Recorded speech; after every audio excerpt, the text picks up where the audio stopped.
Now, am I Welcome on? to Act 7 of We the People, Minnesota, the series on the Constitution. Thanks everybody for coming. Give yourselves a round of applause for making it. How many in the room have been to one of these before? Oh, actually, I should ask the other way around. How many of you are here for the first time? Yay! I just am going to say a couple things and then hand it over to the show, which is what you're here for. But again, this is Act 7. And just a summary of a couple of things that have happened since we were last here a couple weeks ago. It was a big week this last week. Friday, the repeal, the long-promised nasty repeal of the Affordable Care Act failed. So give yourself a round of applause for whatever you did to help make that happen. But of course, it doesn't stop now. And as Keith Ellison tweeted out, get ready for round 2. And we have to now start paying attention to the rulemaking that happens within the executive. So no letting up. And then another very relevant thing to this series that happened this past week is that the hearing started on Trump's nominee to the Supreme Court. And so today's session is going to highlight even more the importance of filling the seat with the right person that's going to ensure equal protection under the Constitution for all of us, not just some of us. So 3 quick reminders. We Facebook Live this, so if you are a Facebooker, please go to the We the People MN page, not the group, page, and you can share it from there, or if you're Facebook friends with me, Carol Latofsky, I will be doing it, and you can share it from that, or Sarah Linus Robinson, so we can get more people to see this. And also, if you tweet about us, hashtag WeThePeopleMN, so that, again, more people.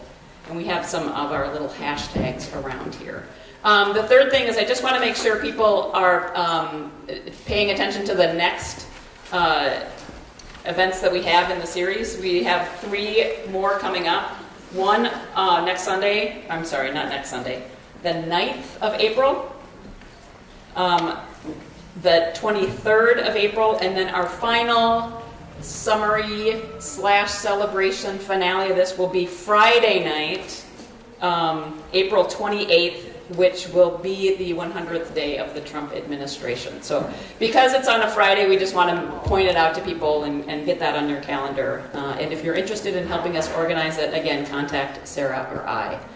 And we're trying to figure out what we do at that one. Sarah? Also at the night, we're doing a pre-party add-on session for poster making for any of the upcoming marches and rallies. So if people are free at 11 a.m., we'll have the space open. We'll have coffee and cinnamon rolls. So please come and make posters with us before the session on the 10th Amendment. That's right. Woohoo! And with that, you're going to hand it over to Myron Orfield. Thank you. Thank you. Well, thank you very much for inviting me. I'm really proud to be here, and I think it's a delightful thing that we're talking about our Constitution, particularly in a time when I think the Supreme Court is potentially changing, the Congress is threatening many of our civil rights laws, and it's very important that people organize around the rights that have been long fought for, long struggled for. I'm going to talk today about the 14th Amendment and the Equal Protection Clause to the Constitution. Can everybody hear me now? Okay. The 14th Amendment in some ways is like a new Constitution. It's a reconstruction of the Constitution. The 14th Amendment defines citizenship. The 14th Amendment creates a structure to apply the Bill of Rights to the states. The 14th Amendment readmits the rebel slave states into the Union under specific terms. I'm not going to talk about most of this, but it's a tremendously rich and important part of the Constitution, almost a second Constitution. Today I'm going to talk about the Equal Protection Clause of the 14th Amendment. The Equal Protection Clause was designed because it became clear to the Congress, particularly the radical Republicans that were in charge of the Congress, that simply ending slavery in the 13th Amendment wasn't sufficient. That there was a racial caste system that was immediately, the southern states were immediately trying to put a racial caste system into place to create laws that would not allow blacks to have property or to participate in court or to be citizens in any real sense of the term. They were called the Black Codes. And the 14th Amendment was designed to help prevent a racial caste system in the country, to make sure that all people, black and white, particularly at the beginning, it was about black citizens and former slaves, were citizens and had civil rights. It didn't come to voting. That would be the 15th Amendment, but it became the rights to be citizens, to own property, to participate in the legal process, and to have rights like white citizens. The 14th Amendment is in the first Reconstruction is one of the great periods of American history and unreported and ununderstood. The radical Republicans have often been treated in history as not practical politicians, not realistic politicians. I think history is now saying these were some of the most idealistic and profound, capable political leaders the country has ever seen. The radical Republicans believed in equality before the country believed in equality. The radical Republicans were a number of leaders controlling the Congress, and they controlled a majority of the majority, and they set the terms with which the southern states would be readmitted, and they set as strong terms as you can imagine at that time, far ahead of their sentiments. People like Thaddeus Stevens and John Bingham. Frederick Douglass, though he wasn't in the Congress, was a powerful, important voice in this. But they said, if we're going to readmit these states to the Union, we're going to require tremendous commitments to equality and freedom, probably far in advance of what the rest of the country said. They were able, for a period of time, really from the 1865 to about 1877, to control the Congress and pass fundamentally important structural rights and the 14th Amendment. They had a hostile president, Andrew Johnson, who vetoed the Civil Rights Act of 1866. And they had a court system that looked like it was skeptical, looked like that they weren't going to uphold civil rights for blacks. There was no power in the Constitution to do that. So they adopted the 14th Amendment, which said that no state shall deny any person within its jurisdictions equal protection of the laws. So this was a great period, 1866 to 1877. Then began what was called by historians the Redemption period.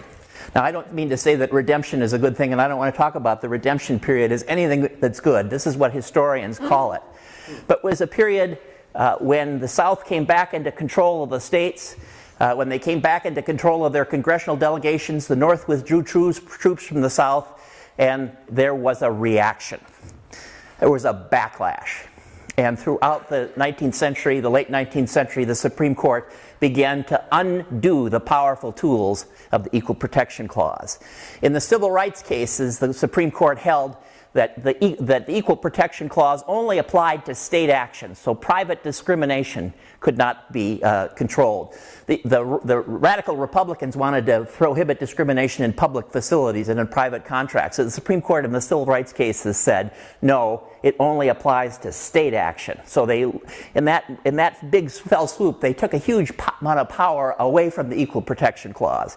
Power that was so fundamental that when we finally passed the 1964 Civil Rights Act, we had to do it under the Commerce Clause, because of this terrible decision by the Supreme Court in the civil rights cases. Now, if you look at the ACA, the powerful conservatives are chipping away at the strength of the Commerce Clause. They said that Congress didn't have the power to enact the ACA under the Commerce Clause, only under the taxing power. That's scary. Rand Paul says there's no authority to enact the 1964 Civil Rights Act. The Commerce Clause doesn't cover civil rights. The truth is it should have been the Equal Protection Clause, but the bad redemptionist court undermined that. The most serious and most terrible case of the redemption period was Plessy versus Ferguson. And this was a case in which the states were beginning to pass segregation laws, the Jim Crow period. In the redemption, as people began to react and as blacks became more and more the focus of people's anger among the Southern politicians, as demagogues outdid each other in prejudice and bigotry, they began to enact a very serious system of segregation throughout the South. And in Plessy, a case before the court was whether you could segregate public accommodations in a railroad, whether the state could do that. And the court said you could. And the court announced a doctrine called separate but equal. A terrible, terrible doctrine that existed until Brown versus Board of Education. Let me read you what Justice Brown said in the Plessy case. We consider the underlying fallacy of the plaintiff's argument to consist in the assumption that enforced separation of the two races stamps the colored race with a badge of inferiority. If this is so, it is not by anything found in this act, but solely because the colored race chooses to put that construction upon it. The argument also assumes that social prejudices may be overcome by legislation and that equal rights cannot be secured to the Negro except by an enforced commingling of the two races. We cannot accept this proposition. If the two races are to meet upon equal terms in the social realm, it must be the result of natural affinities, a mutual appreciation of each other's merits, a voluntary consent of individuals. Neither can be accomplished nor promoted by laws which conflict with the general sentiment of the community upon which they are designed to operate. This is a rhetoric that is becoming all too familiar today. The fact of racial segregation in our society, people say this is a choice, and that we shouldn't interfere with it because people have chosen this, very much like Plessy. We're coming back to that Plessy period. Justice Harlan in Plessy gave a tremendously influential dissent that would sit among progressives until the second Reconstruction began in the period of Brown. Justice Harlan said, "The white race deems itself to be the dominant race in the country, but in view of the Constitution and the eye of the law, there is in this country no superior, dominant ruling class of citizens. There is no caste here. Our Constitution is colorblind and knows neither nor tolerates classes among citizens.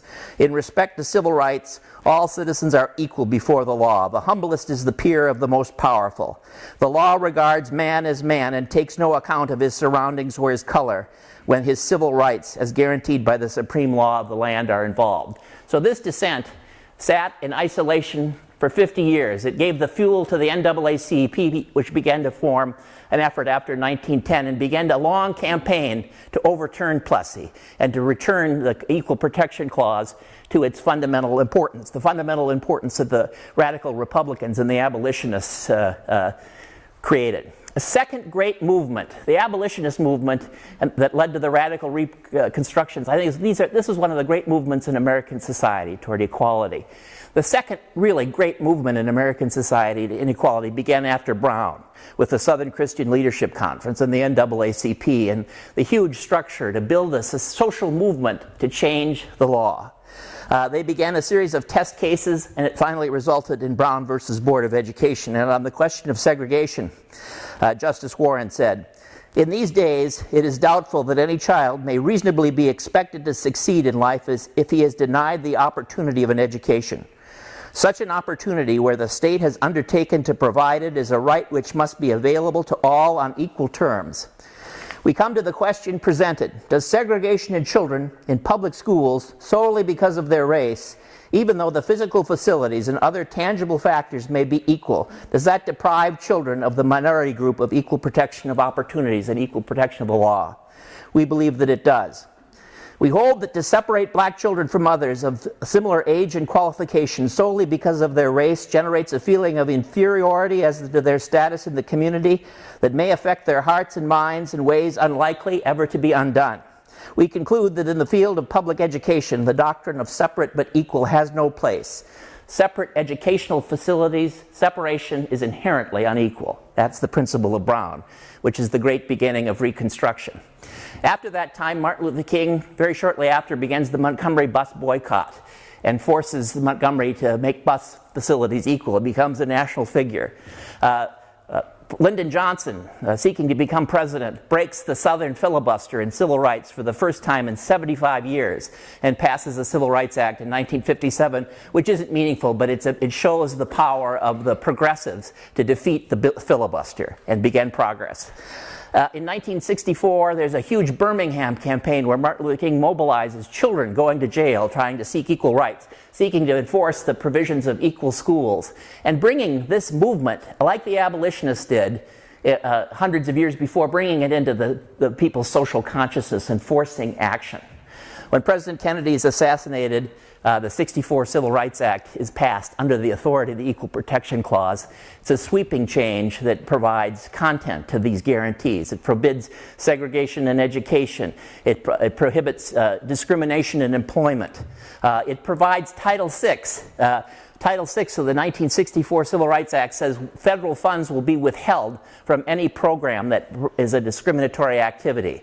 And these powerful laws desegregate the South in the United States, change an apartheid system to an integrated system, and begin to make progress in the North until that is stopped. Next, the Congress passes the Voting Rights Act after the huge march in Selma, and King again provides a huge social movement to show inequality in voting, and the Voting Rights Act passed, which provides protection and increases registration in the South. The final powerful mechanism in the second Reconstruction is the Fair Housing Act of 1968, which is a very powerful tool to try to end segregation in the society. King had begun one of his last significant campaigns in Chicago, seeking to fight residential segregation. King had gone to Chicago to fight Mayor Daley and to say, we cannot build all the low-income housing in black neighborhoods. We need to build some in white neighborhoods. We can't make sure that the white housing is only available to whites in white neighborhoods. Real estate agents are steering people. They're steering whites away from blacks and blacks away from whites. Mortgage lending discrimination is crippling the opportunity of black households. And this movement, it's really the last gasp, the really last powerful part of the movement. And as Hubert Humphrey had been a leader in the 1964 Civil Rights Act, Walter Mondale would be the chief Senate author of the Fair Housing Act. And the Fair Housing Act, as interpreted by the court, said that it shall be unlawful to make unavailable or deny a dwelling to a person because of race, religion, sex, familial status, or national origin. The federal rule implementing this section states that a practice has a discriminatory effect where it predictably perpetuates segregated housing because of patterns of race, color, religion, national origin, status, or opportunity. And in the words of Martin Luther King, it is the goal of the Fair Housing Act to replace segregated communities with open and an integrated society. After that, we have President Nixon. And President Nixon begins the process of what is the second redemption, the second undoing of civil rights. You have one Reconstruction, then a redemption to Plessy. You have a second Reconstruction from Brown through King's last ends of his life and his great campaigns. Huge new laws that shape and create rights that are available to people in terms of housing and schools and education and employment.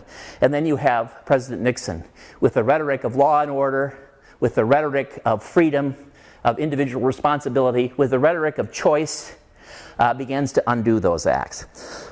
His Supreme Court begins to make it harder to enforce the Equal Protection Clause.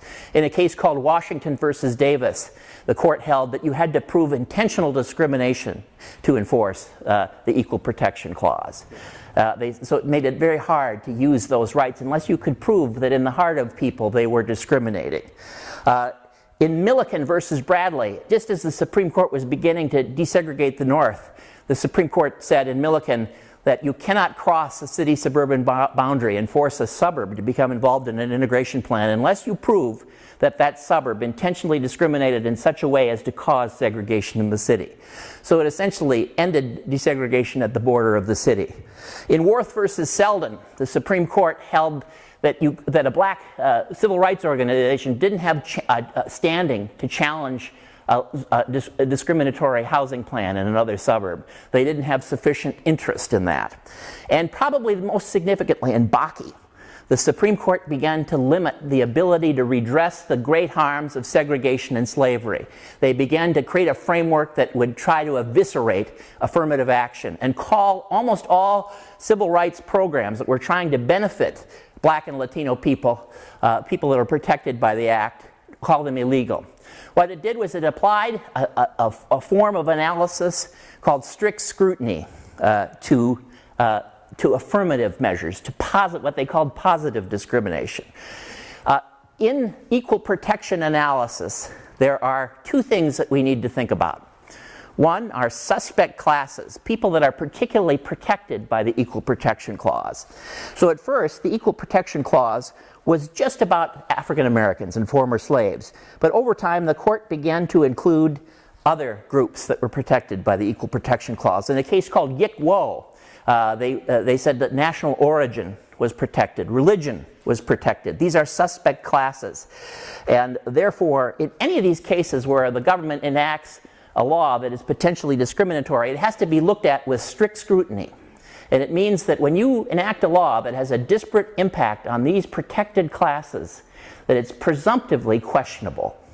that's presumptively illegal. They have to make the showing that there's a compelling governmental interest and that it's narrowly tailored. They have to show it's overriding. So it creates kind of a great protection for these groups. In an intermediate sense, people that aren't quite as protected are gender classifications. Gender is kind of protected by the Equal Protection Clause in some circumstances. It's easier for courts and Congress to pass laws that are discriminatory in terms of gender, but there is a searching analysis of things that have a disparate impact in gender.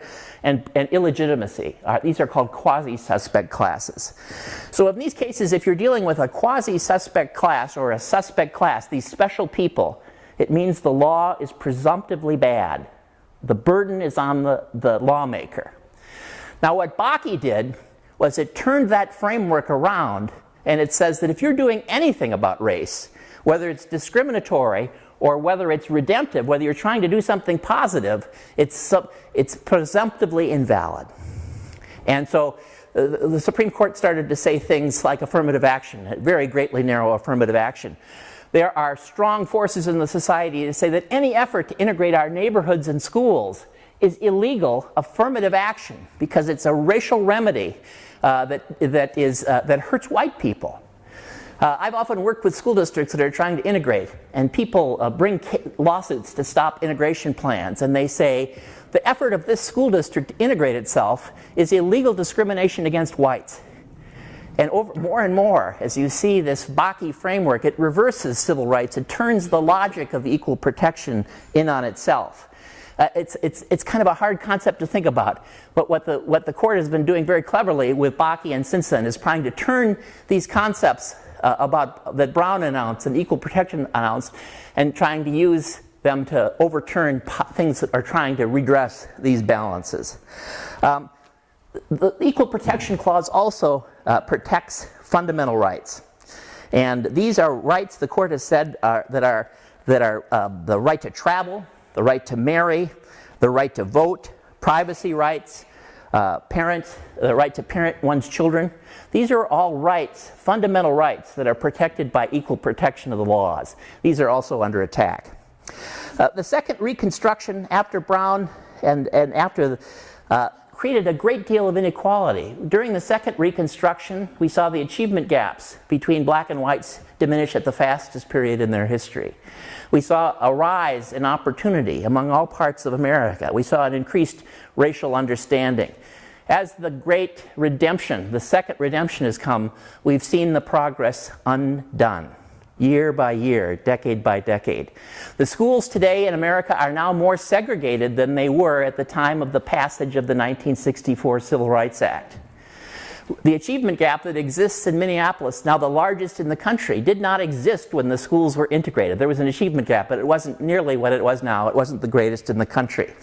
And we can see that the rhetoric of the redemption, the rhetoric of Plessy is beginning to seep into our present governmental actions. Let me tell you that some of the things that I've heard in the public debate, that charter schools are strong effort people to reduce the impact of equal protection, what I call the poverty housing industry. They're beginning to say things in the public debate here in Minnesota that are a lot like Plessy. Joe Nathan said, in terms of school integration, people choose their own free will to attend a public school. It is the exercise of liberty. It is the exercise of their right to assemble. It is a guarantee in the Bill of Rights. Unlike imposed segregation, rigidly segregated charter schools are a matter of choice. Some of the lawyers that are trying to keep all the affordable housing in the central city say the legal requirement of integration enshrines white racism into our public policy. Very much like what Clarence Thomas would say. I don't mind integration. Integration is great when it happens organically. It's not integration the problem, it's the process of integrating. Our own public bodies believe that there is no integration requirement in the Fair Housing Act. The Met Council thinks this, the State Housing Finance Agency. Let me show you a few slides and I'm going to finish. I'm going to show you a picture of the Minneapolis schools. When they operated under civil rights laws, they were very racially integrated. When civil rights laws were lifted in the 90s, you can watch them become segregated. Each of these circles is a school in Minneapolis. The share of the circle that's blue is white, red is black, yellow is Latino, orange is Asian Pacific Islander, and green is American Indian. I'm going to show you a time series, and you're going to see the schools southwest of Lake Harriet become white. You'll see the schools in the near South Minneapolis will become black and Latino and then Latino. You'll see the schools in North Minneapolis will become black and Asian and then black. So this is 95, 96. You can see the process moving. About 2003, when we have our first segregated schools in the state of Minnesota, we didn't really have deeply segregated schools because of our strong civil rights heritage. People start to leave. So in 2003 and 4, you'll start to see these schools disappear as they become hyper-segregated. So you can see these schools disappearing. During the period of hyper-segregation, the schools went from 50,000 students to 30,000 in 8 years, the fastest that schools have ever become segregated in the country.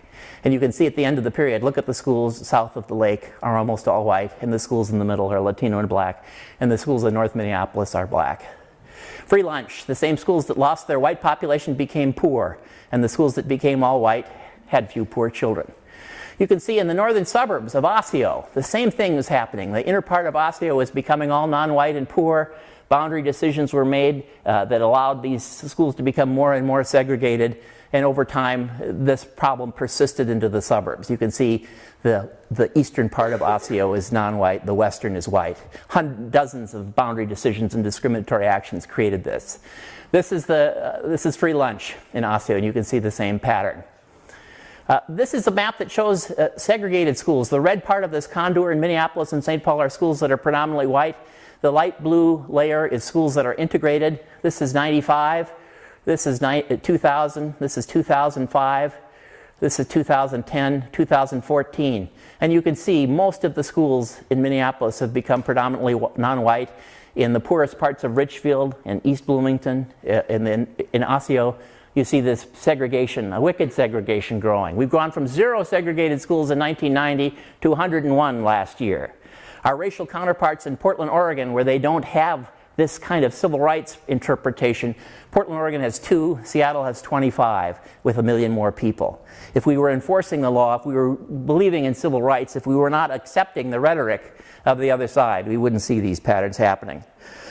These are school boundaries and race. In the Osseo School District, the school district drew a circle around the trailer park and bused children across 2 neighborhoods to go to school with black kids on the other side of the city so they could avoid integration.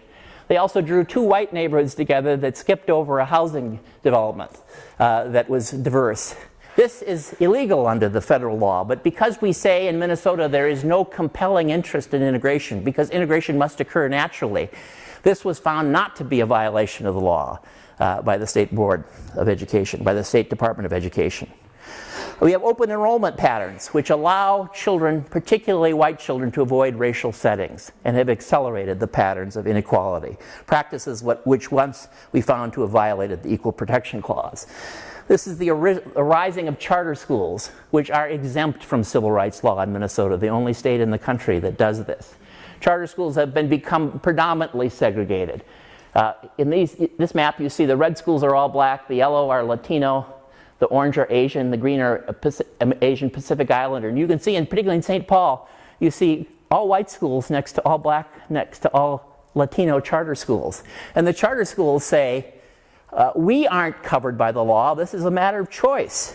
That any poor black or Latino child is welcome to come to the German Immersion Academy if they speak German all day in class. And they say that any poor black child is welcome to come to the Higher Ground Academy if they want an Afrocentric curriculum. It used to be the clearest holding of Brown was that if people that were white and black and Latino lived in the same block, they went to the same public school. In our now postmodern, post-civil rights era, if you live on the same block, the white children go to the German Immersion Academy, the black children go to Higher Ground, the Hmong children go to the Hmong Academy, and we're making this happen just about as fast as we can. This is the growth of these charter schools, and you can see they're growing like crazy. And of 161 charter schools in the metropolitan area, only 5 are integrated, between 20 and 60% non-white. These are charter schools that are at least 20 points whiter than their neighborhood schools. And often when a school district like Eden Prairie will try to integrate, or Apple Valley eventually fixed its boundaries because they were good people, not because the law required them to. As soon as they did that, they both got all-white charter schools right next to them that were in their midst. And we allow this as a matter of law. This is particularly protected by our laws. Subsidized housing. We went from a time in Minnesota where we were at the forefront of building integrative housing. For 15 years, we built 70% of subsidized housing in the whitest neighborhoods of the region. And one of the reasons that we had no segregated schools for all this time was because of this housing policy. Now we build all the housing in poor segregated neighborhoods and poor segregated suburbs because of our new theories of integration and our new theories of civil rights. This year we'll only build 8% of the housing in areas that would allow the schools to be integrated. It's the lowest point we've ever had since we passed our fair housing law. So these are the challenges that we have. We are in the middle of a great second redemption. It had been the hope that Merrick Garland and the Supreme Court would begin to stop these issues. But we see we have greater challenges. Minnesota has already adopted some of the policies that the Supreme Court has not yet gotten to. The Supreme Court says that still, by a narrow thread, that integration is a compelling governmental interest. Minnesota says it's not. The Supreme Court still, by a single vote, says that integration is a compelling part of the Fair Housing Act. Minnesota agencies do not say this. They say that integration is not a compelling part of the Fair Housing Act. So we can see by what agencies in Minnesota have done what might happen and how it could continue, how this segregation could continue. So I think I've talked as long as I'm supposed to. I think you have a law professor who used to be in politics. It's hard to have them keep time, but I'll be around for questions. And I think that Aaron is going to speak from Micah. I think Queen should go next. Okay, and Queen, is Queen here? Yes. Queen, there's two speakers now that are going to talk about two very big actions. One, to challenge our segregated housing pattern. Aaron is from Micah going to talk about a lawsuit to challenge the segregated housing pattern in Minnesota. And Meletta Kimmons, who's also called Queen, is going to talk about a lawsuit called Cruz Guzman versus State, which is challenging the deeply segregated patterns in our schools. So Queen, do you want to? Yeah.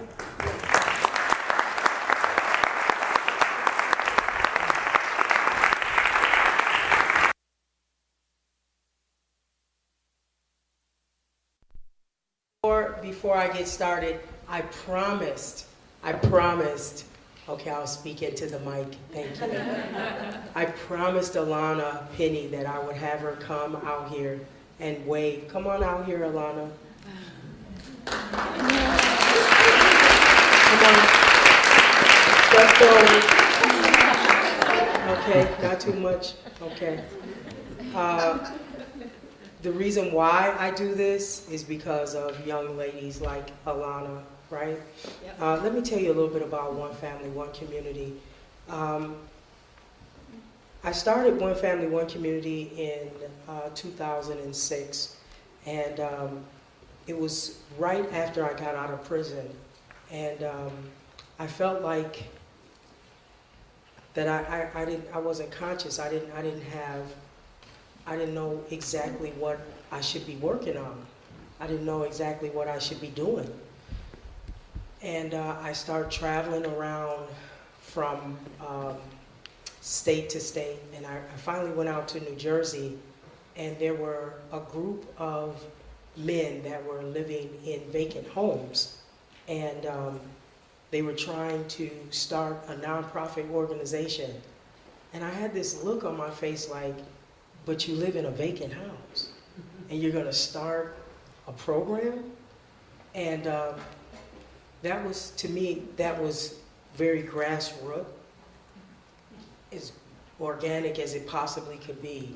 And I said, well, you know, I should be trying to do something when I get back to Minnesota.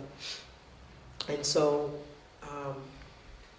when I got back here, I said, well, not only am I going to go back to school, because everybody was like, oh, you know, when you get out of prison, you go back to school, you get a better job, you educate yourself, and things are going to start happening for you. And I still am looking for that miracle, Myron. I'm still looking around for that miracle. I don't think I got it yet. But I think that it was important for me to kind of just get some direction in my life.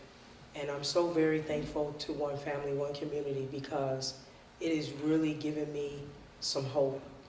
to work with a group of people. Some people that I know, they don't live in vacant houses anymore. They are a part of the membership of this One Family, One Community, and are doing some really powerful stuff. And I'm just grateful to be here. So thank you all. Let me first by saying that. This education lawsuit that we're engaged in is extremely serious. I was in the courtroom with the attorney that's working on the case, Dan Schulman. Schulman? Yep. Dan Schulman. And I happened to hear the judge say that we don't have to, oh, here you go, how you doing, my brother? Lamorris, who is also in One Family, One Community.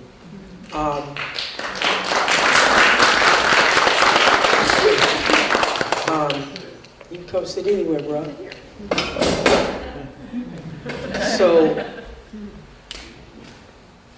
So I heard this judge say that she was making an argument with Dan Schulman, and she said, let's just say this. She said, there's no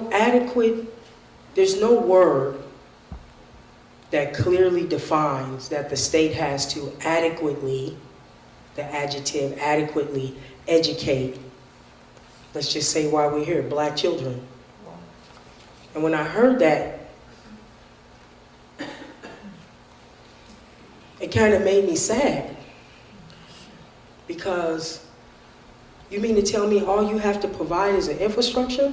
You just have to provide a building where kids go and they don't have to be adequately educated? What do you mean by that? And so as I got to following these arguments a little more, and I understand that we kind of lost the argument, and now we are again waiting on another appeal. As I kind of started to follow these arguments, I started looking at where I live. And I live in North Minneapolis. I live down the street from where Jamar Clark was killed. And I'm like, wow, there's so many young kids out here that are bused every day, some not bused to school now that we have the choice is yours. Some kids are jumping on the city bus.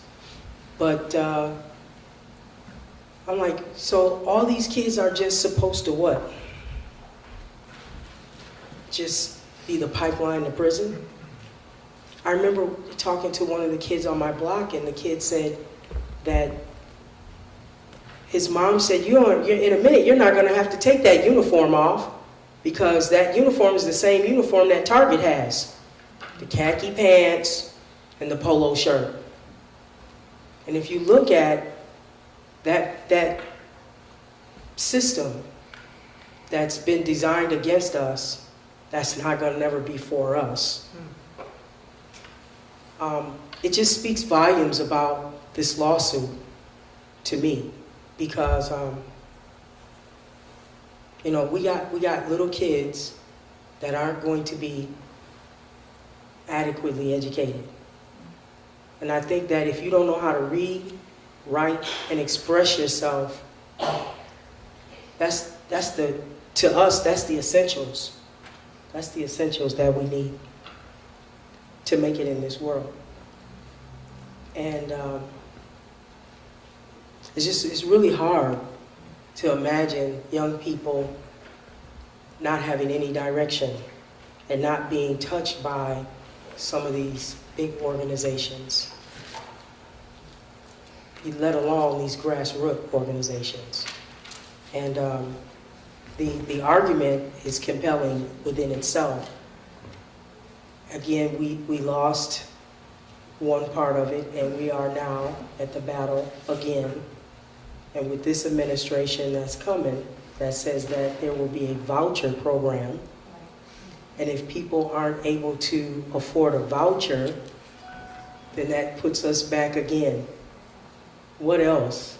I mean, what else could you endure if you don't have an adequate education? And so it's a pretty tough issue. And I just hope that you all will help continue the fight and join us and keep a close, keen eye out on issues of segregation and on issues of education and on housing. I think that's my short, skinny of it.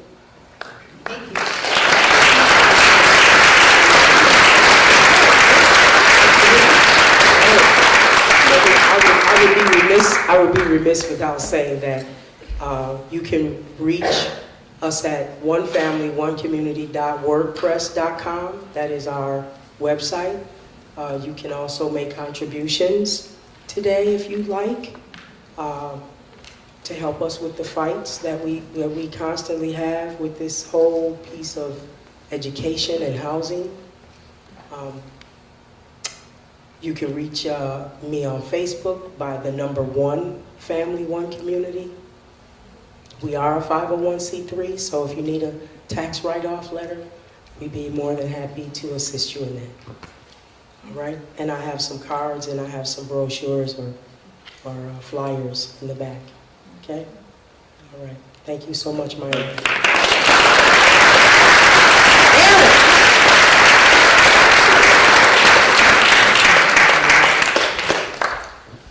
Hi, I'm Aaron Parker. I'm the board president of the Metropolitan Interfaith Council on Affordable Housing, MICA.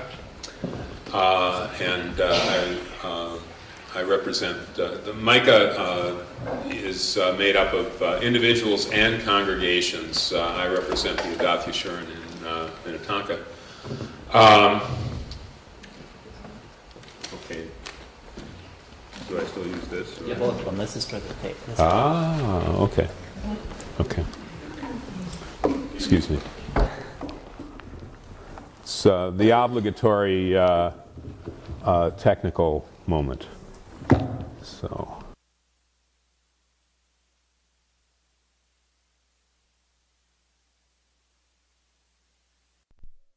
Years that I've spent with MICA have been an extraordinary learning experience for me, bringing much greater understanding of the people who occupy the places that I designed for a living. MICA began in 1998 as an interfaith group, Christian, Muslim, Jewish, occasionally Buddhist, Baha'i. Am I? You're good. Okay. Just about.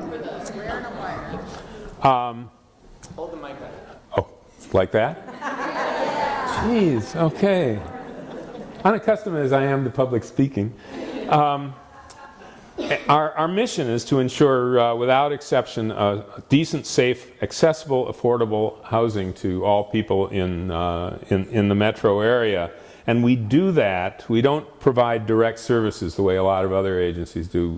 MICA is unique in that we, in this area, and that we advocate with counties, city council, and at the legislature, and we organize within communities. And occasionally, through we feel compelled to work through legal action. We were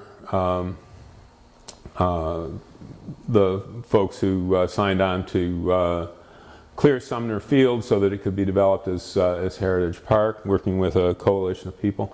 And when Myron approached us about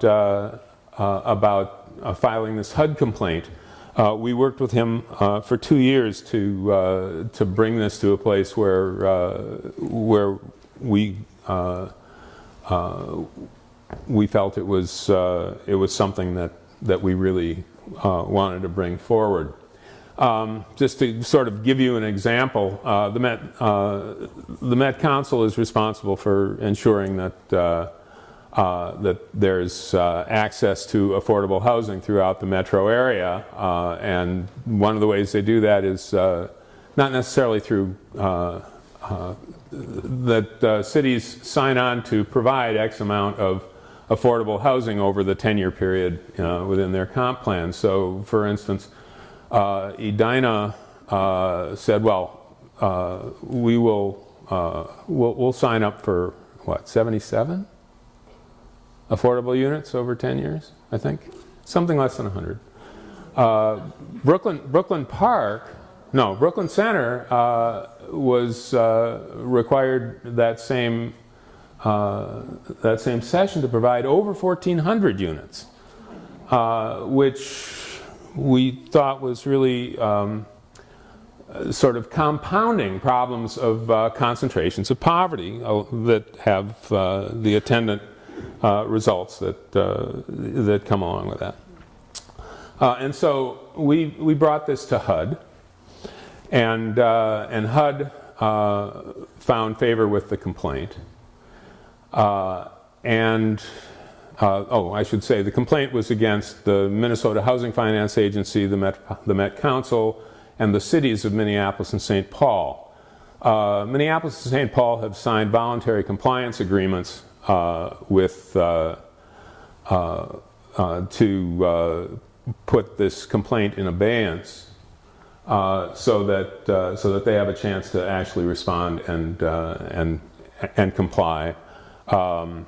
The Met Council and Minnesota Housing Finance Agency have not agreed. Actually, the Met Council hasn't even agreed to meet, right? Yeah. At any rate, so that's where we're at with that. We are right now in the process of we're reviewing the analysis of impediments, the AI, and there was a consultant that was hired to provide that information or that work. The consultant that was unanimously selected wound up not actually getting that contract. During Q&A, or if Myron, if you want to fill in more detail a little later, that might be worth doing if people have questions about the details of that. But we are in the response period right now for that, and one action item that I would ask all of you to do is out there's a piece of paper that sort of describes this, but you can comment on the regional analysis of impediments to fair housing by reading a little bit about it's a really long document, but there's about, I don't know, 40 pages in there that are relatively quick and easy to read, I think. Yeah, I know. Or just voice your opinion and go on and say, yeah, we need to ensure that everybody has the choice to live where they choose to live in the metro area, that there should be affordable housing accessible in all parts of the metro if people choose to live there. And if there isn't any being enforced to be built, then or made available, existing housing that's that also could be affordable, then that's a significant issue. One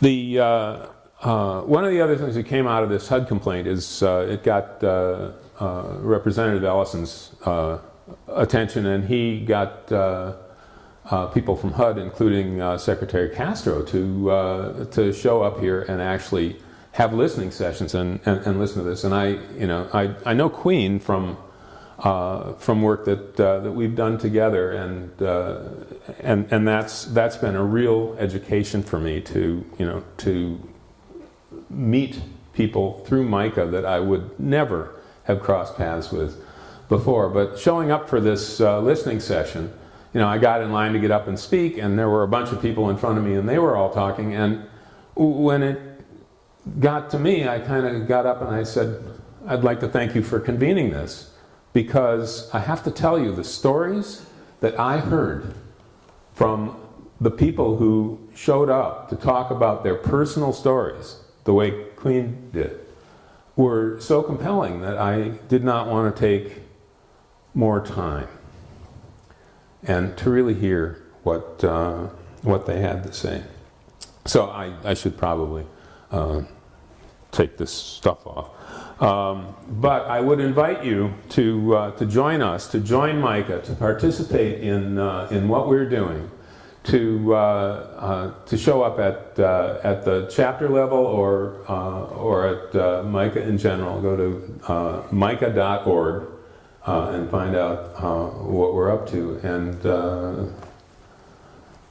I'd like to hand it over to Sarah now. All right?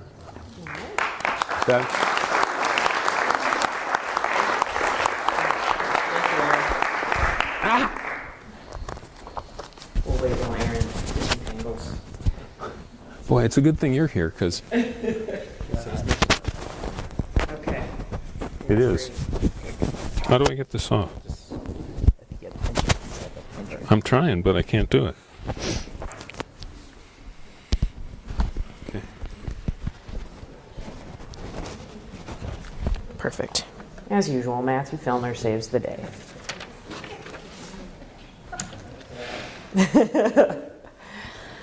Well, hi, folks. I see a lot of familiar faces here today because George and I, my partner and I, have been coming to each of these sessions, and that is how I met Matthew and began to talk about planning for these sessions. So I'm really one of you in this respect. But this is my community. I'm an attorney here in private practice. I'm an out queer lawyer, which is a relatively new classification of people in the United States, I think. Oh, thanks. I'm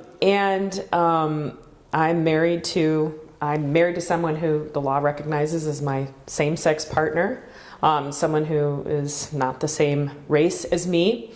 So if you recall Matthew's discussions in past sessions about some of the prior equal protection cases, for example, Loving versus Virginia. There's also been a documentary recently.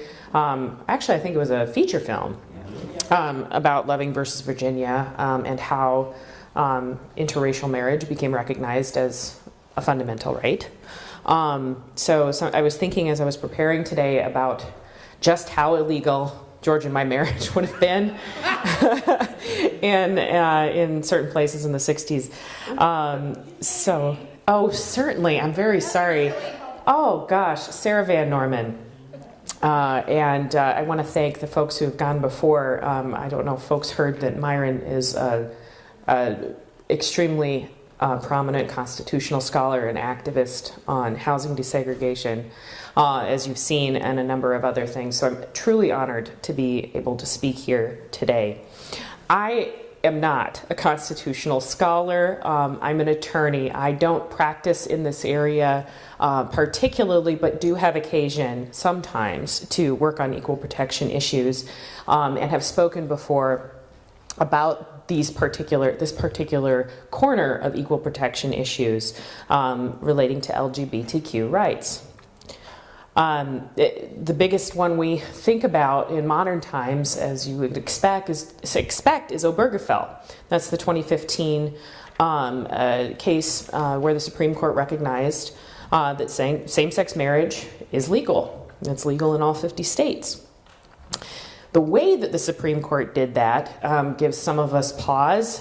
It creates some confusion about what we can expect going forward, and it's also got some real strengths. But it provides a nice entry point for discussing this part of equal protection. Well, what did the case hold? This is June 2015, if folks remember. It was after the Vote No campaign here. It was after same-sex marriage was recognized as legal legislatively in Minnesota, but not by very long. It basically said that the 14th Amendment requires a state to license a marriage between two people of the same sex because there's a fundamental right to marry. And that's building on this long line of cases. Loving is in there, the right to privacy cases you heard Matthew talk about a number of times. It's building on that. What doesn't it do, though? It doesn't say directly that equal protection leads to the designation of sexual orientation as a suspect class. You heard Myron talking about that. Gender identity does not become a suspect class under this decision, or it is not recognized as such. Again, we have that kind of quasi-suspect class protection for gender, which might cover sexual orientation, might get what we are looking for in terms of recognition of trans rights, but we got a lot of questions still under the law, and we've got some different decisions out of different places in the United States on these issues. So I'm going to talk a little bit more about the Obergefell case itself, where it came from, some of the stories that underlie it, and some of the key issues that we're looking at now for the LGBTQ community in the larger constitutional context. I've gotten the question before when I've talked about this, why did this case only come out in 2015, which is a luxury. We can ask that question in a place like Minnesota. I think my home state of South Dakota, I think it was a different question. You know, that wasn't on people's radars in the same way historically there. But as folks may recall from earlier sessions, you get to the Supreme Court when you have a case or controversy that they actually decide to accept. You get there when you have a socially important issue that's kind of boiled up through various different courts. LGBTQ rights are prominent now as a discourse, as a discussion generally. So that's part of what led to that being the moment. Just like, in the 1960s, we see the development of the lines of cases associated with racial discrimination, the Civil Rights Act. We get constitutional decisions in the time when we get them because we're focused on them at those moments. Again, the 14th Amendment itself. No state shall make or enforce any law which shall abridge the privileges or immunities of citizens of the United States, nor shall any state deprive any person of life, liberty, or property without due process of law, nor deny to any person within its jurisdiction the equal protection of laws. We've spent a long time now, mostly this session and the last session, talking about what fits into those categories. I'm going to talk a little bit about the doctrine of fundamental rights. Again, that's what I was referring to and Matthew referred to in regards to privacy rights, fundamental right to marry, coming out of the Loving versus Virginia, etc. Again, also Roe v. Wade coming from that same line. This is the penumbra. Okay, these are things that didn't get written down expressly in the Constitution by name, which of course generates ongoing controversy, but that are so core that the state can almost never have a good reason for infringing upon them. So that gives us the backdrop for how we get to Obergefell, which I swear I'm going to cover. I just keep giving the lead up. Other recent LGBTQ rights-related cases, how do we get to the specifics of Obergefell? Well, we have, first of all, I would say the first kind of opening of the door comes in Romer v. Evans in 1996, where folks might recall this is where the Colorado Constitution got amended in such a way as to say no branch of state government could pass a law to expressly protect LGBT people on the basis of their sexual orientation. That was a no, thankfully, when it got to the Supreme Court. Then we got Lawrence versus Texas in 2003.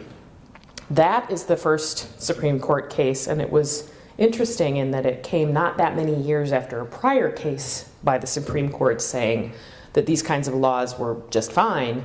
That's the case overturning states' criminal bans on same-sex sex and relations.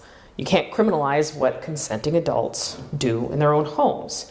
Again, that's the context of the fundamental right to privacy line of cases. And it overturned that prior case from the Supreme Court that had just come out in 1986. So, again, showing the relatively fast changes in how society and the courts are viewing these issues. I am also always interested in sharing the stories that underlie these decisions, as I was saying. And Lawrence v. Texas really shows, I think, the underlying facts show what these things really mean to people, what these laws, many of which were not being enforced and were not on the books even in many places, even by 2003. But they were in Texas. Lawrence v. Texas involved a warrantless entry, as I recall, into a private home.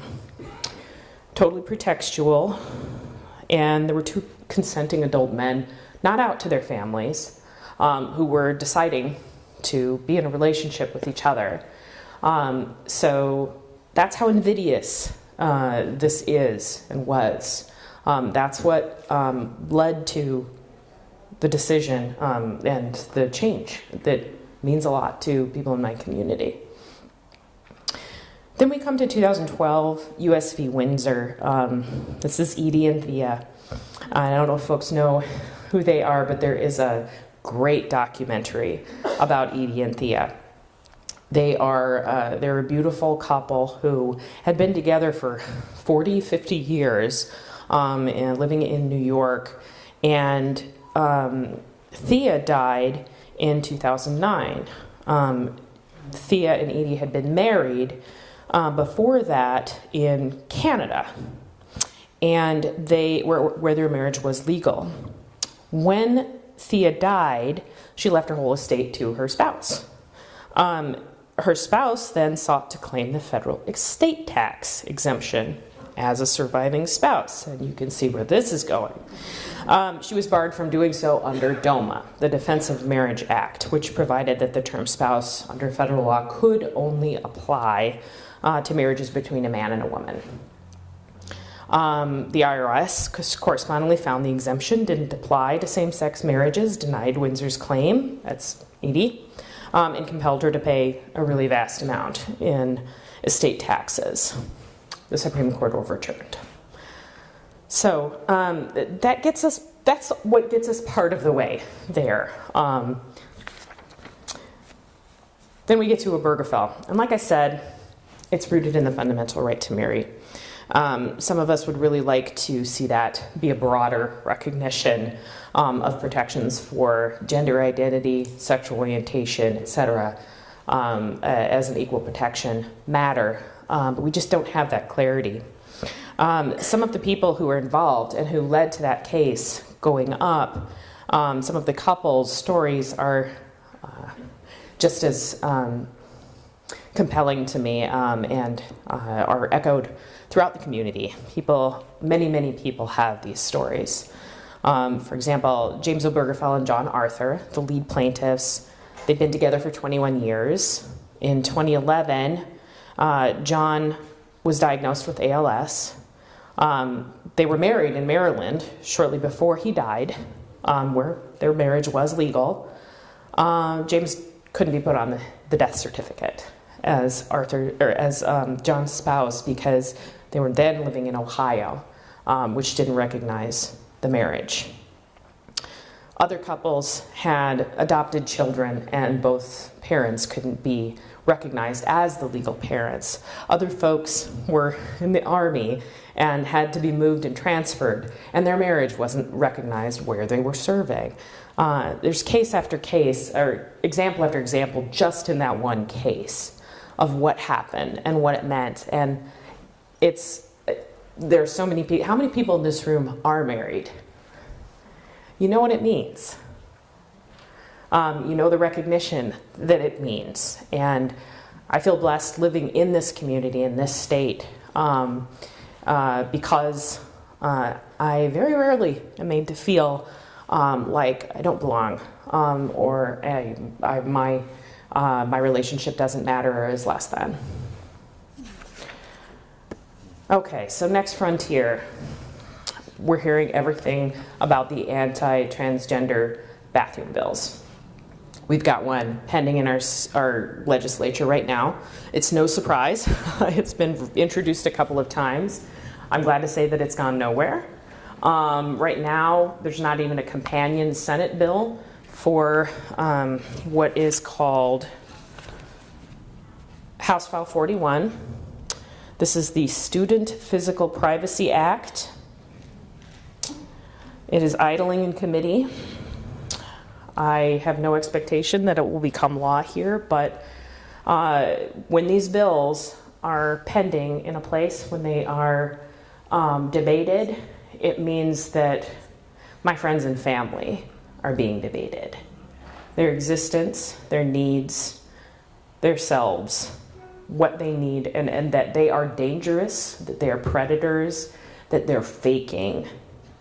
Let me tell you, I've never met somebody who is faking their gender identity.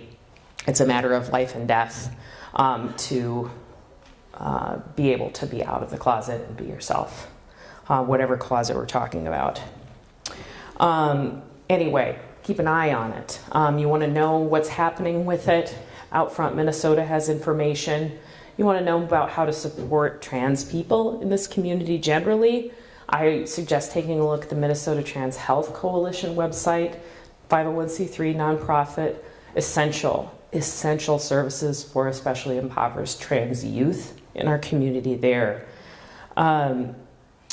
We also have a religious exemption bill pending in Minnesota. That's House File 43.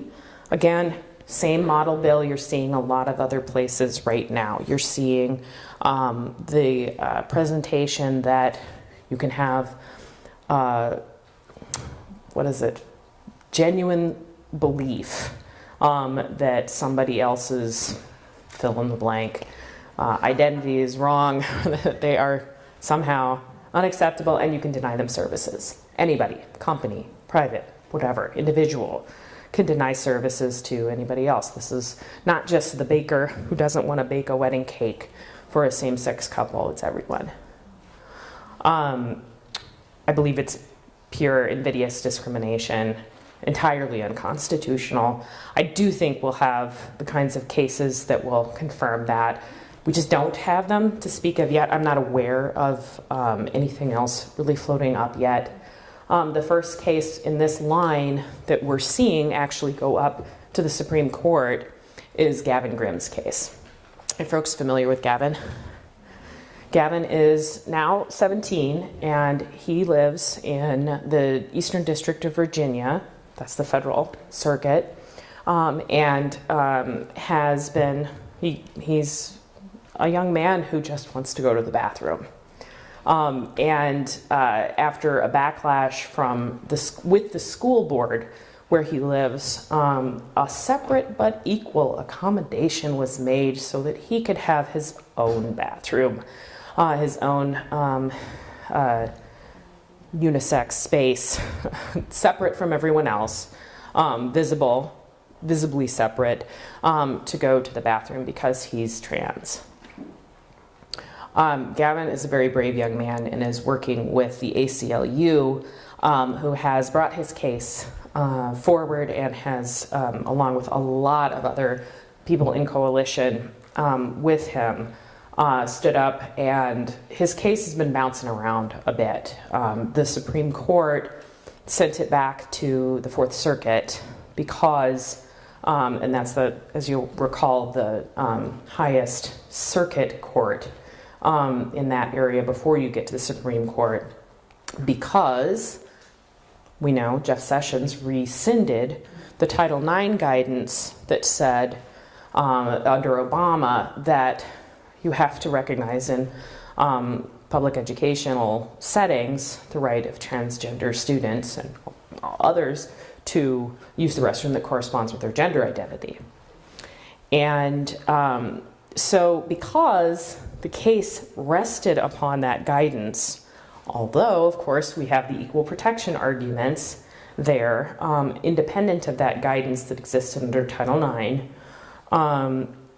it's got to go back down so that we can have another decision. But everybody expects that it will go up to the Supreme Court again, and we will have probably a very defining decision about LGBTQ rights, gender identity, and equal protection, almost for the first time.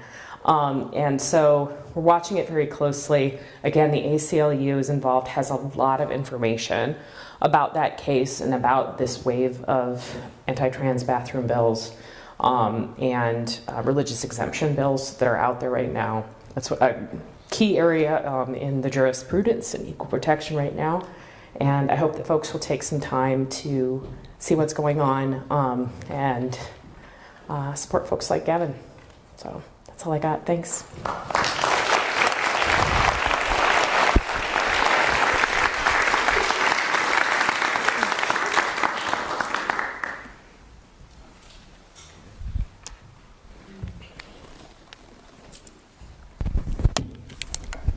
I guess I'm the MC here.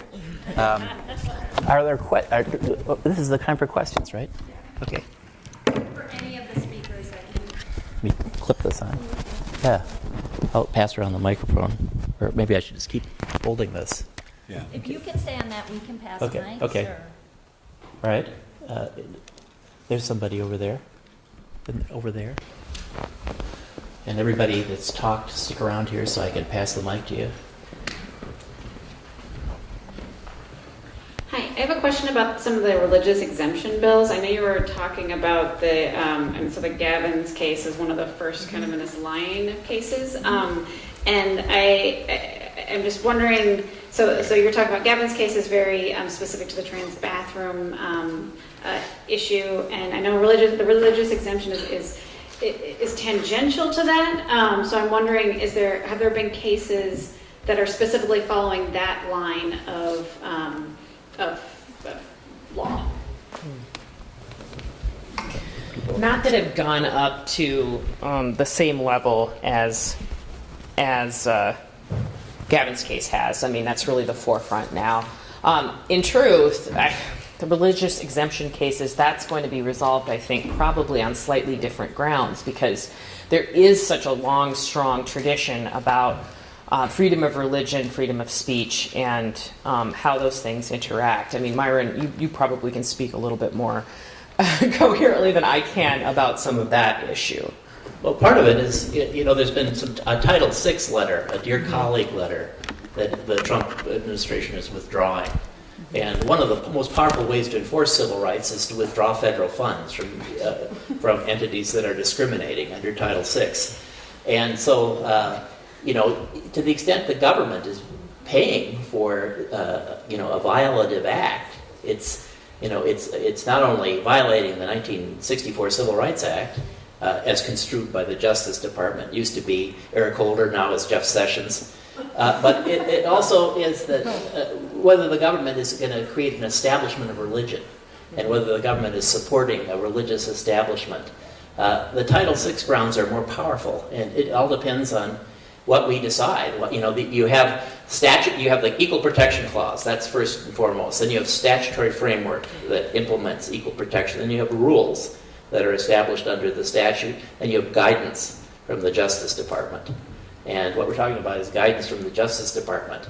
The guidance from the Justice Department could be withdrawn. The guidance for the Justice, there's a whole bunch of guidance out there that civil rights advocates depend on to enforce the law, and we're worried about all of these things. It's really easy to withdraw guidance. It's harder to withdraw rules. The Congress can repeal the rules. It's hard for the agency to repeal the rules. We can fight them in court for the whole Trump administration if they want to repeal rules. The Supreme Court, we've got 5 votes on that. So these are the kinds of the issues that we're thinking about. I have a question. Myron, when you were talking, I'm over here. Oh, okay, sorry. When you were talking at the beginning about the suspect classes, I think is how it's called, you Yeah. mentioned that to a lesser, you started out with race and so on, to a lesser degree, gender. Right. And I think maybe the old school word is sex. And so I'm wondering, because I think I had heard that back in the 80s when the Equal Rights Amendment failed, that wasn't it the 14th Amendment that was the reason, the idea that, I could be totally wrong, but that the idea that the Equal Rights Amendment wouldn't be needed because the 14th Amendment was in place. So could you speak to that or any other ways in which women's rights have been covered in the 14th Amendment? Well, women's rights are protected in an intermediate way under the 14th Amendment. Now, what suspect classes, if you are in that suspect class lane, which is race and religion, national origin, those classes, if the Congress passes a law, the state of Minnesota passes a law that has a discriminatory impact on you, it's fundamentally suspect, and they have to justify their action by a compelling governmental interest that's narrowly tailored. Now, for women's rights, they don't have to show a compelling governmental interest. They just have to show a legitimate governmental interest in a rational relationship. So women's rights are protected, but they don't have the same power that suspect classes do. Some people think gender should be a suspect class. If the Equal Rights Amendment were passed, it would be a suspect class, almost certainly. So that's where the courts are. They're in this intermediate status. And some people say that sexual orientation may arise to this intermediate status. These opinions are hard to decipher. Justice Kennedy does some good things. Sometimes it's hard to figure out how exactly he does it. Can I Sure. just build on that a little bit? One of the suspect classes, as Myron said, is religion. And I am the first Parker in my family. My father was born en route here in Poland. His name was Papish. In order for him to marry my mother here in Minneapolis, my grandfather forced him to change his name because he wanted to be sure that my father could provide a living for my mother. We're Jewish. The reason that I mention this, and just to give you an idea, Minneapolis was one of the most anti-Semitic places in the country. Some say the most. The Jewish community got together to build Mount Sinai Hospital within my lifetime, I think. Maybe not, maybe. Because Jews were not getting the same care as others. And because Jewish doctors could not get admitting privileges and could not be hired at hospitals here. That's one example. I could go on ad infinitum, and I won't. The reason I mention this in relation to the HUD complaint is because the consultant that was hired to do the analysis of impediments has, despite lots of information being sent to them about issues related to religion, has refused to consider those disparities. And that's something that maybe if you are feeling that that's an issue for you, you might again bring up in a response to the comments on the regional analysis. Okay. Myra? Okay. So right around in the beginning, I think one of the things that you said early was that if we were not accepting the rhetoric of the other side, we would not see these issues. And I think this comes across in a lot of the things that I read and a lot of the things that people are talking about now, is that there aren't really moving ideas on one side that there are on the other, that are people can sort of coalesce or see the ideas of privacy or law and order, but that there aren't things that sort of people can coalesce around on the other side, or that it's just harder rhetoric to combat. And I'm wondering, I think each of you brought up really powerful ideas of Black children not being educated or of LGBT people being denied fundamental rights, that we don't necessarily have the language that, or there's not this sort of same scholarship that's being put into these ideas. And I'm wondering how to fix that, or be more strategic about how do we really inflame people's minds and hearts about this. I think that's a good question. And I mean, one of the powerful words of civil rights, or one of the powerful goals, is integration. Martin Luther King talked about this as the beloved community. The Supreme Court has said that segregation is inherently unequal. It's not about choices. It's caused by discrimination. Justice Kennedy, holding a hair's thread, speaking for 4 other justices, says integration is a compelling governmental interest, unfinished piece of our business toward becoming a true democracy. Minnesota, as a state, says integration is not a compelling governmental interest. And Minnesota is ahead right now. Minnesota has showed us the danger of that rhetoric. That we would have integrated schools now if Minnesota agreed with Justice Kennedy. And the whole country will lose those integrated schools if the Supreme Court makes that same decision that integration is not a compelling interest. When you say integration is not compelling, when it's not important, it means it's presumptively illegal.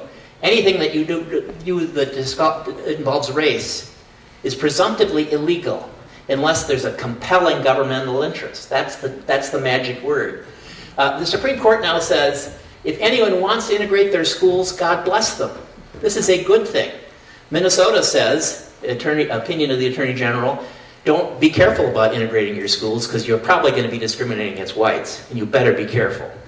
And this is why we have 100 segregated schools, and this is what will happen to the whole country if we lose 2 justices on the Supreme Court, and the Supreme Court moves to that same position.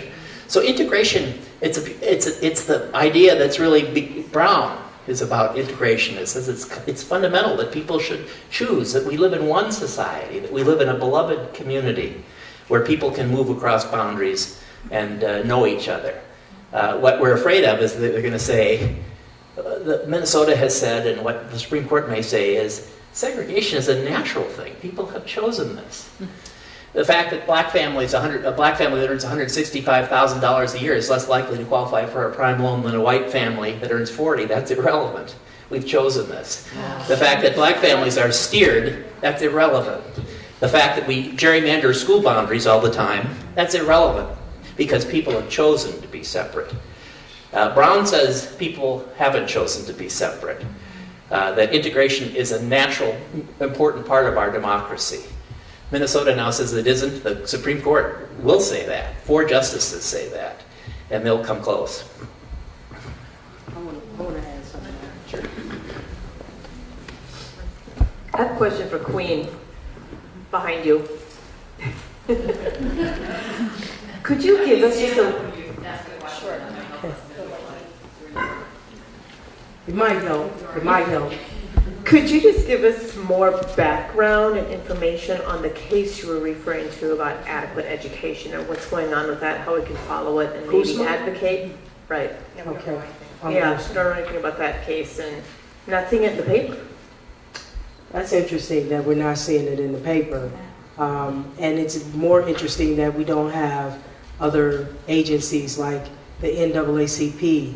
And we have the Urban League. We don't have any other agencies except One Family, One Community at this point helping to push that through. Let me see, I was up here, I was getting riled up. Myron always gets me riled up. And then when I get up here, I'm like, okay, what was I riled up about? Oh yeah, it was about that language, the language of consciousness. How did we lose that? How did we lose that as leverage? I have to think back to what Samantha Powell says. Is there anything that will get to us about children? Is there anything that irritates us? Is there anything at night that makes us just cringe just a little bit about kids not being able to get adequately educated? That's not right. It's not fair. And that's what I was getting riled up about. It's about language. And we have a pipeline that says, hey, I was speaking to someone out there in the foyer, and I was saying, you know, if we had 100 scouts come to North Minneapolis, boy, that would give us some direction. But when you have a school right here at Southwest, Southwest is right in this area, right? You can have 100 scouts come out there, and not 100 scouts come out to North Minneapolis, not even a Patrick Henry. And you talk about a disadvantage? That's a disadvantage right there. There's a journey that a kid gets when they get to go to college. So Queen, I was really curious because I think that I want to hear from you too. Yeah. The specifics about what the lawsuit is about exactly. I believe. You want to speak to that? Come on. Thank you. That'll Come help. on. Yeah. I'm going to let him. I'm going to let him speak. The lawsuit that Queen is a party to, and a number of other families, is a lawsuit that argues that Minnesota recognizes a fundamental right to education under its constitution. Minnesota also has an equal protection clause. And the plaintiffs are suing, asserting that the segregated state that we have, which is 7 times as segregated as Portland, Oregon, 7 times as segregated as Seattle, Washington, which are our racial counterparts, that segregated state deprives children of their fundamental right to education. And it follows a case in Connecticut. The Connecticut Supreme Court held that a segregated education violates the fundamental right to education, the Equal Protection Clause of the Connecticut Constitution, which is very much like ours.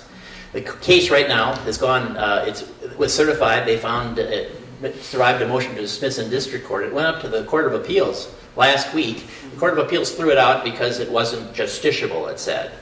Now, I don't think this ruling is going to last very long because Minnesota had a case called Skeen that said education clause was a justiciable issue. In fact, put 100 pages discussing the equities of it.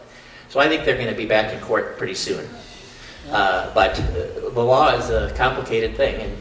But the NAACP, Dan Schulman has brought this case. He brought a case called Zhang v. State in the 1990s that resulted in a program called the Choice is Yours, which allows about 2,500 kids a year from North Minneapolis to go to 10 suburban school districts or to go to majority white schools in Minneapolis if they choose to. If they choose to. It's a small number of people. And that's coming apart too. 6 of the school districts that have participated in this voluntary transfer have canceled their involvement. So it was very important to have a court in charge of this to keep it going. And the courts are not in charge. And hopefully they'll be back in court and they'll have a chance to go forward. Hi, I've taken over the microphone questioning thing, and we're going to take a question from her, and then I'm going to ask one of my own. I'm just wondering, how did Minnesota get to this point? I've been under the impression that we're socially conscious and do the right thing, and we've had a democratic government for 4 years, 6 years. How did it happen? It's a really sad and interesting story. Minnesota asserted the strongest civil rights laws in the country. So up until 1999, Minnesota asserted that we had the right to outlaw de facto segregated schools. So under our law that was upheld by our courts, we forbid de facto segregation that occurred without any proof of intent. In the middle of the governor's election in 1998, in October of the election, they issued an opinion. The Attorney General's office, the son of Hubert Humphrey, issued an opinion saying that there's no compelling interest in racial integration. And it cited a case called Hopwood, which was a case in Texas that said there was no affirmative action in education. No federal court had ever said that there's no compelling interest in education. No federal court ever had said that. One federal circuit said that affirmative action was illegal in the Fifth Circuit in Texas. We took that opinion and made it the law. So immediately, Barton School, for example, stopped using race to integrate because they read the opinion and it was illegal. Capitol Hill stopped using it. All the school districts in the metro area stopped trying to integrate their boundaries because they read that opinion and said it was illegal. And it wasn't until President Obama's Justice Department issued a guidance to Minnesota saying that our law was wrong that schools began to integrate themselves. I was involved in Eden Prairie. Eden Prairie was trying to integrate its schools, and they sued. The white parents sued using Minnesota opinion to do that. Luckily, the Justice Department issued an opinion saying, of course you can be integrated. But we're still trying to get that back. Now, the Met Council for a long time asserted that integration was a part of the Fair Housing Act. Now they say that that word integration isn't even in the Fair Housing Act. Justice Kennedy last summer said the Fair Housing Act mandates integration by one vote. President Obama issued 2 beautiful, beautiful new civil rights rules, the disparate impact rule and the affirmatively furthering rule, which lay out a path toward a more integrated society. Our Met Council and our State Housing Finance Agency say that integration is not a requirement of the Fair Housing Act. The only obligation you have is to protect against individual discrimination. They actually assert that if you deny affordable housing to a poor black neighborhood that is requesting it in order to put some housing in a white neighborhood, that's discrimination. So they are accepting exactly the way that they're framing it, exactly the way that Clarence Thomas would frame it, or exactly the way that Alito would frame it. They are saying there's no compelling interest and there's no integration imperative in the Fair Housing Act. And this is Minnesota. Hubert Humphrey, Roy Wilkins. A lot of the civil rights came from here. We were the first city in the country to abolish racial covenants and zoning. Minneapolis was the first city in the country to do that. Minneapolis was the first city in the country to pass a Fair Employment Practices Act. Minneapolis was the second city in the country to pass a fair housing ordinance. Now, our city and our state assert there's no integration interest under the Fair Housing Act. And Minneapolis was sued in the Holman case for building 68% of the housing in segregated neighborhoods. The last several years, they've built 85%. So this is a big issue, and I think it's been driven not only by conservative whites, but also by what I call the charter school business industry that asserts there's no compelling interest in integration. In fact, segregation is good, and the people that build affordable housing, there's 3 or 4 huge companies that have made a fortune building affordable housing, and they like to build in poor neighborhoods because it's easier, and they can get more subsidies. But we're turning down housing in Edina and Minnetonka and in Lakeville now so that we can build more and more in the poorest neighborhoods of the city. And it hasn't done us a good turn. But I think it's also important to note that the solutions seem to be heavily weighted on disrupting communities of color. So when you have a school like Lake Harriet that's 97, 98% white and is deemed racially isolated, they have people of color from my neighborhood on the north side to be shipped all the way across town, but we don't take and call Lucy Laney a school racially isolated and disrupt white people and say you need to come fix this school. So we keep making these solutions more labor intensive on the backs of communities of color, and it's not equitable. Well, there was recently they did a survey and they asked communities of color, how important were integrated schools. And 2/3 of black families said that they thought integrated schools were critical to the education of their children. And they asked families, African American families, would you prefer to have a segregated neighborhood school or travel a distance to an integrated school? And more than half said that they would clearly prefer to travel a distance to an integrated school. So some people, there are, in terms of racial integration in neighborhoods, 87% of black families said that that was a very high and important preference for them. About 12 to 15% said it wasn't. We're not allowing the big majority of people who want access to these diverse schools an opportunity to have them. If we build all the affordable housing in North Minneapolis, and if we have no chance or choice for kids to go to Lake Harriet or other places, we're predicting and maintaining and compelling a segregated society. Okay, hold on.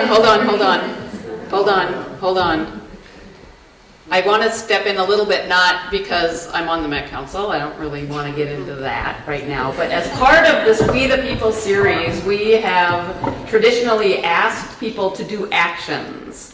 And so I would like the panelists and Myron talk about some actions that people could take related to things that are active right now. So we have some people who are going to hand out Post-it notes and markers, and take a couple minutes to, we should have the panelists talk about what specific actions people can take, and then take a couple minutes to write down. And then we're going to put it up on the wall so that it's a visual expression of what you guys are going to do to help protect this equal protection clause and activities. So we've heard about housing, we've heard about education, we've heard about LGBTQ rights. So let's just take a minute to answer that question and to tell people what actions we want them to take. There's a hand over here that seems to be relevant to this particular question, is that right? Go ahead. Oh, okay, so let's get people's reactions to the, what actions do you suggest we take question. Reaction, go ahead. Okay, first of all, you need to give to Queen's organization, is my opinion. Say the name again? One family, one community. One family, one community. Support them. As I had said before, I highlighted the Minnesota Transgender Health Coalition because it's an organization I know. It's only one of many, but particularly around to serve the needs of poor trans kids and young people here in the community.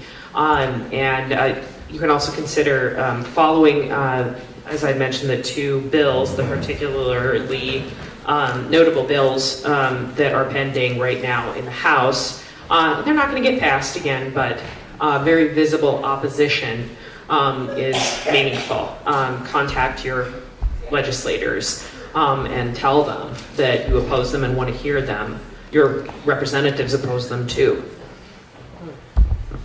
I think one of the things that One Family, One Community is working on right now that really we need some help with, and this is going to be at our state legislation department, not just education, right, but also this thing called abandonment of receivership and first rights of refusal for communities to be able to take those properties that have been sitting there in our communities. In North Minneapolis, we have over 500 vacant properties that is just sitting there. We talk about low-income communities and coming up off the backs of low-income people. We are asking that our state legislation put more emphasis, put more context to abandonment of receivership so that we can kind of decouple the relationship with these banks and the city and the Congress or whomever is holding title to them, so that it gives the community folks the first rights of refusal so that they can have some charge of those housing. This is a hard question, and coming from a person that was an elected official, it is for example, in the MICA lawsuit, virtually all the state legislators that represented Minneapolis and St. Paul signed a letter supporting MICA's action, and so that was nice to see. The Met Council, though, has not allowed any civil rights participants to participate in any of the framing of their housing policy. They have a professor that asserts there's no compelling interest in racial integration. Ed Getz has said this. There's no integration mandate in the Fair Housing Act. He is the central expert. There's an organization called the Housing Justice Center that says there's no compelling interest in racial integration, that there's no integration mandate. So they've become their experts. The NAACP wasn't allowed to participate in any significant way. In the housing decisions in Minneapolis and St. Paul, the St. Paul NAACP was excluded from that process. So part of the reason I think there are these lawsuits going is because the process has been so tough.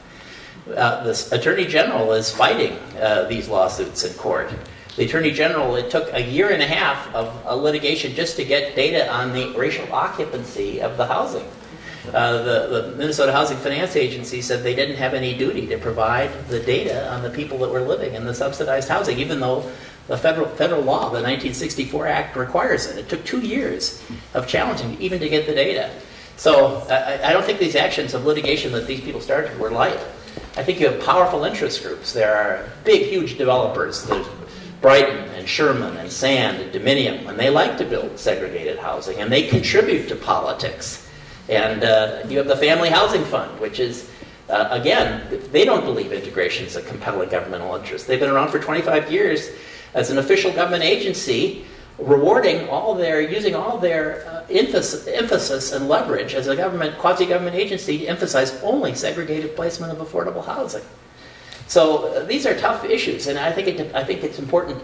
If the Met Council were elected, we might be doing better on this issue because the citizens could participate. Our legislators have been good on most of these issues. They don't have enough support in all the other legislators. But you have the charter schools are a $500 million a year industry with thousands of employees. They are strong in asserting in all the administrative hearings and all the court actions they've intervened in this lawsuit, arguing integration is not a compelling governmental interest. It's not important. It's bad. We had witnesses from charter schools testify one after the other that segregated schools were the best ways to educate children. And they're a powerful bulwark. The poverty housing industry, their positions are constantly asserting there is no integration requirement in the Fair Housing Act. That it's discrimination, says the Housing Justice Center. If we deny housing units to poor black neighborhoods so we can build some in white neighborhoods, that's discrimination. So they're using the rhetoric of Bakke, the rhetoric of Adarand, the rhetoric of Croson, these very conservative opinions to construe Minnesota law and maintain this system. So part of the reason that I think these lawsuits occurred is because of the lack of response.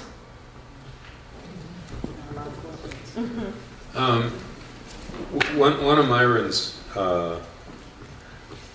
really great chestnut sound bites is what is it? How much worse are we now than we were in 1970 or something?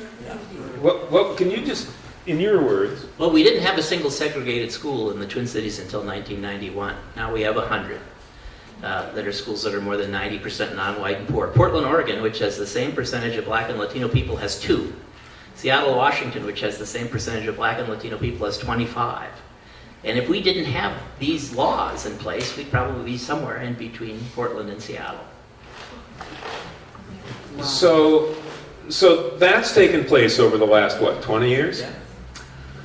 So I'd like to invite you to think about what our metro looks like 20 years from now. If what Myron has just said stands. Now, there's arguments on both sides of this. I think if you remember when you were in school, grade school, the school that you went to was sort of the center of your community. I mean, when if you had a community meeting, where did you do it? Did you know the people that when you all walked in at 5:30 or after dinner or whatever it was? Did you know those people? And so you think about how quickly this stuff has to change. It takes a really long time to make these sorts of changes, and how do you actually make this work so that you diminish the amount of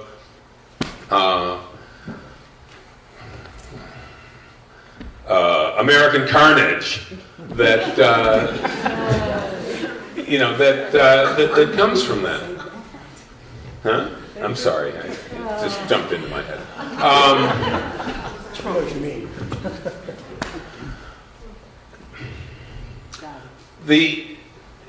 The question of integrated neighborhoods goes to the question of integrated schools 20 years from now. How do we get from here to there? Queen's, the suit that Queen is behind, the HUD complaint that Micah has filed, is trying to make that really happen. So I would like again to ask you to to join and help Micah to contribute if you can, to definitely get involved, and again to to go on record encouraging the Met Council, the Minnesota Housing Finance Agency, and the consultant that is doing the analysis of impediments to affirmatively further fair housing and what's the other one? Not perpetuate segregation. Yeah, and not perpetuate segregation. Sorry. Thank you. Who is that consultant? How do we? Oh. Well, the consultant that was preferred, Mosaic. well, Mosaic is the current consultant, and they are they were the low bid, and they are they've had their work reversed all over the country because they really aren't doing their job. They're trying to collect the fee and do as little as possible.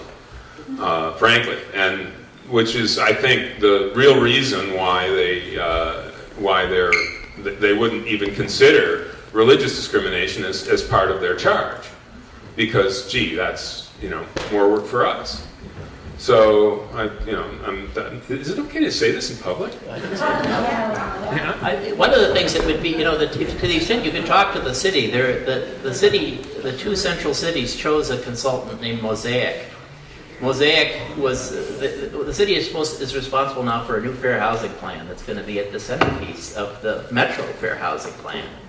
Now, Mosaic was the same consultant who found their fair housing plan was thrown out of court in Westchester County, Connecticut. So in 2009, they did a fair housing plan, and the federal court said it was so inadequate that they denied funding to Westchester County.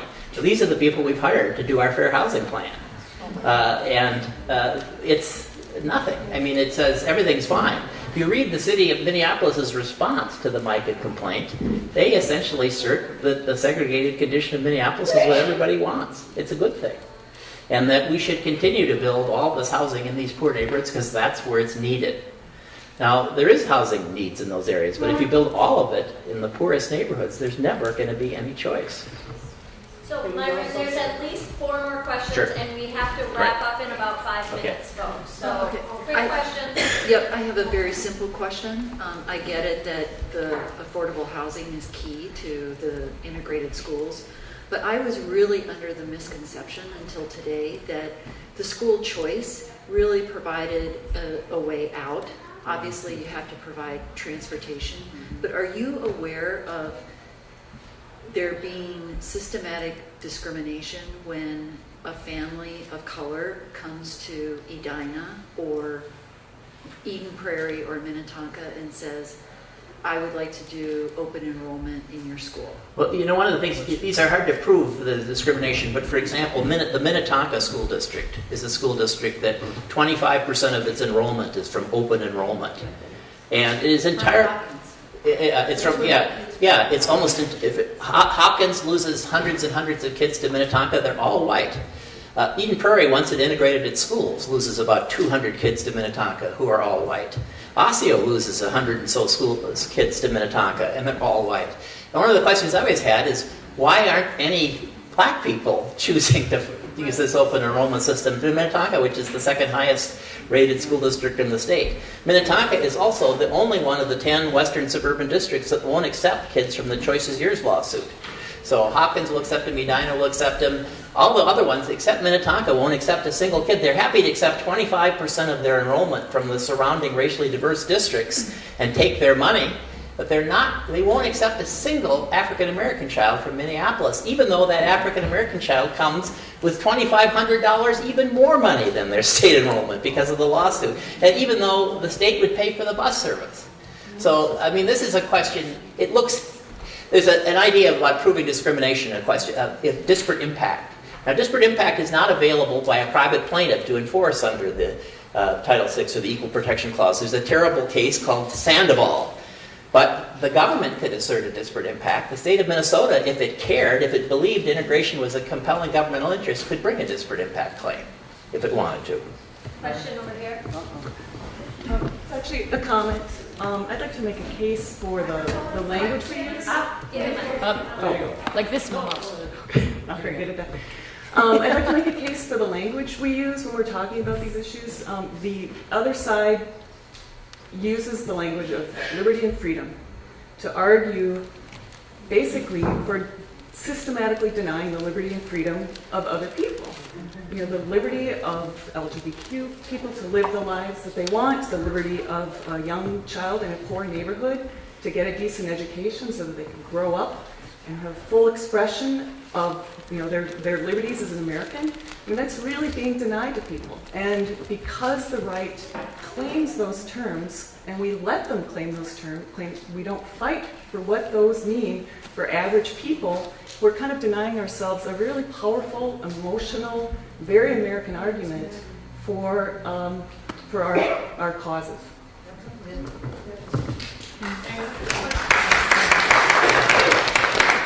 So we would like you guys to write actions. We'll have people around collecting those. We do need to be out of here at 3 o'clock. And who's speaking about the next session? Kara is? Okay, and then hopefully this will leave you guys a couple of minutes out in the lobby at least to ask direct questions of any of our presenters today. Great, so thanks everybody. Give these guys a round of applause.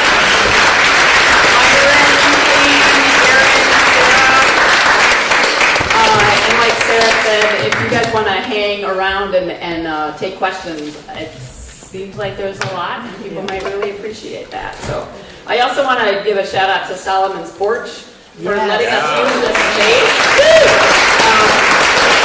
And they are open to hosting other community events. So if you have one and you're looking for a space to do it, by all means, you can contact them. I want to thank our volunteers and our core planning team. So anybody who's volunteered, raise your hand and let us applaud you as well at any point.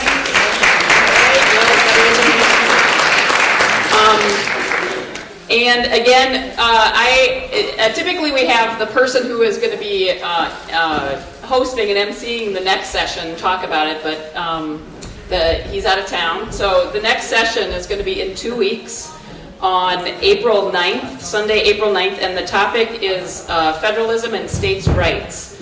And I'm not an expert, but I'm going to read what they kind of told me they were going to talk about. This is another aspect of the 14th Amendment, and that prior to the 14th Amendment, all the rights that were in the Bill of Rights did not apply to the states. So states had the ability to deny people things that the federal government was not able to. So all the privileges and immunities of the Constitution. So, and this also applied to citizenship. So you could be a citizen of the federal government, but not the state government. So part of the states' rights conversation will be around what states can and can't do, and the concept of federalism, and this system we have around sharing authority between the two. And how, I mean, obviously this matters a lot right now. Typically states have been the cutting edge around, the federal government has been kind of the edge around protecting rights of people, and states have not been. But in this current administration that we're in, we're seeing the federal government eroding some of these rights. And so we will have a conversation next time about what the states can and can't do around that. State Representative Jim Davney will be leading it along with a team of community people. So again, it's 1 to 3, Sunday, April 9th here, but remember what Sarah said at the beginning of this, we are going to open that session starting at 11 o'clock with a sign-making party, because March is kind of playing out to be the month of marches. April 15th is a tax march, asking that Trump actually release his taxes. On April 22nd is the Science March. That's probably not the official name.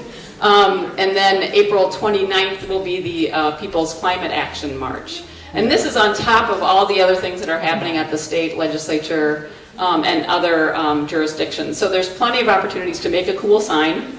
And we are going to we'll have materials and we'll have some sample slogans and things like that. So it's a potlucky, brunchy thingy. Okay. And everybody's welcome. And then also, just to be sure to put the other sessions on your calendar, the Sunday the 23rd, that's when we're going to talk about voting rights. So again, that falls under the equal protection work, but we pulled that one out because it's so robust and relevant. So that will be on Sunday the 23rd. With our finale wrap-up, culmination and call to action session will be on Friday, the 28th, which is also Trump's 100th day in office. So make sure to put those on your calendar. What time on The 28th, Beginning at 6 p.m. yeah, 6 to 9. Same place. Kara, one more plug in there. Yeah, so Queen has one last plug, and then have fun.